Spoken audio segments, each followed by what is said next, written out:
Today, we're diving into a truly explosive argument from the political scientist John Mearsheimer.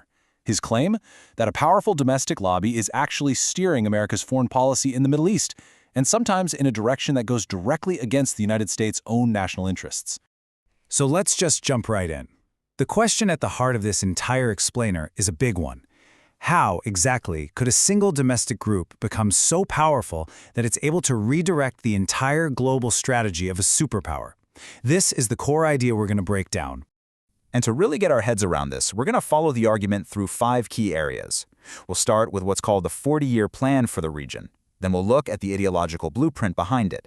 After that, we'll get into the mechanics of how this influence supposedly works, look at the big strategic problems it creates, and finally, we'll see how it all connects to the major competition with China. All right, so let's start at the very foundation of this whole argument, and that is the alleged existence of a long-term plan for the Middle East, a vision that's attributed directly to Israeli Prime Minister Benjamin Netanyahu.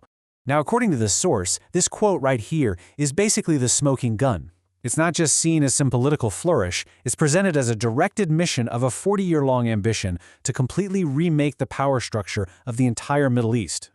So what would this 40-year plan actually involve? Well, Mearsheimer breaks it down into 3 core goals. First up, the creation of a greater Israel, which means expanding its borders to include contested territories. Second, the expulsion of Palestinians from those lands.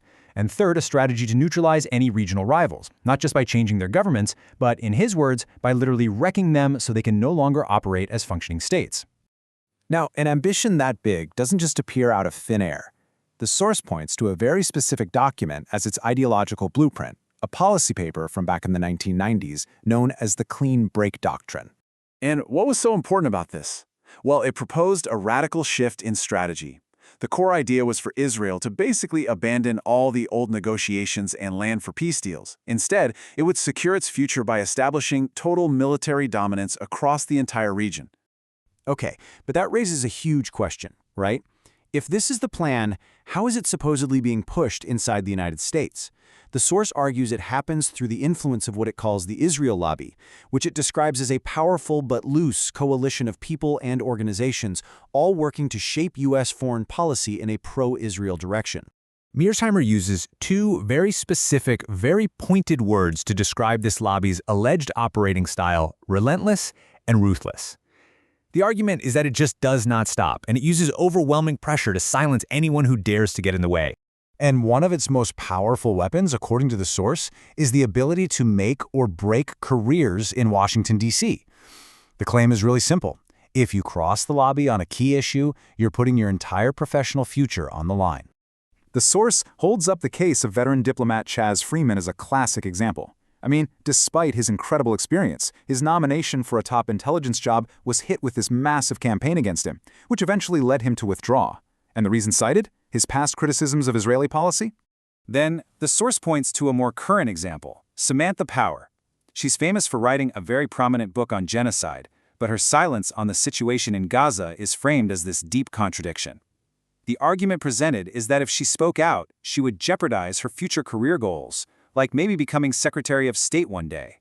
Professor Mearsheimer really doesn't pull any punches on this point. He calls her alleged calculation, choosing her career over speaking out on the very topic that made her famous, he calls it reprehensible. And this alleged impact, it doesn't just stop in Washington. Mearsheimer actually goes so far as to call the lobby the greatest threat to free speech on American university campuses. He argues its tactics of smearing critics creates a powerful chilling effect, which causes a lot of academics to just avoid the topic altogether. So when you add all this up, what's the end result of all this influence? Well, the source argues it creates a fundamental contradiction right at the heart of America's grand strategy. It pits the U.S. national interest against the demands of a regional ally.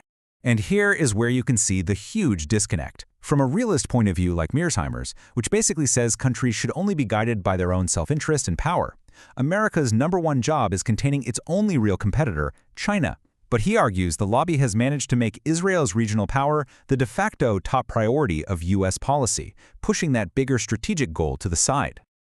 This quote from the source really just lays out the realist critique in the bluntest way possible. The argument is that the U.S.-Israel relationship, as it stands today, has become strategically incoherent, and ultimately that it's damaging to America's own interests in the long run. And that brings us to the final and, according to the source, the most damaging consequence of all: how being constantly tangled up in the Middle East actively hurts America's ability to deal with China. You can almost see the problem playing out in real time over the past decade or so. Back in 2011, the US officially announced its big strategic pivot to Asia. But then, look what happened. America just keeps getting pulled back into conflicts in the Middle East, which diverts all that precious attention, money, and focus away from its main global competitor. Mearsheimer has a term for this. He calls it short-changing East Asia. Every single dollar, every missile, every hour of a policymaker's day spent on conflicts in the Middle East is one that isn't being used to manage the rise of China. It's effectively undermining America's own stated strategy. So what happens to the people who publicly push for this China-first focus? Well, the source points to figures like Elbridge Colby and J.D. Vance. It claims that because their realist worldview directly challenges prioritizing the Middle East, they become specific targets of the lobby. So when you boil it all down, this is the central conflict at the heart of the whole argument. It's a fundamental fight over the direction of American foreign policy. You've got a realist grad strategy that says focus on China, being allegedly subverted by a powerful domestic force that has a completely different set of priorities. And all of this leaves us with one final, really critical question. The source material presents a stark case where domestic politics and national strategic interests just don't seem to line up. And it forces us to ask, in the end, which one of those truly directs the power of a nation?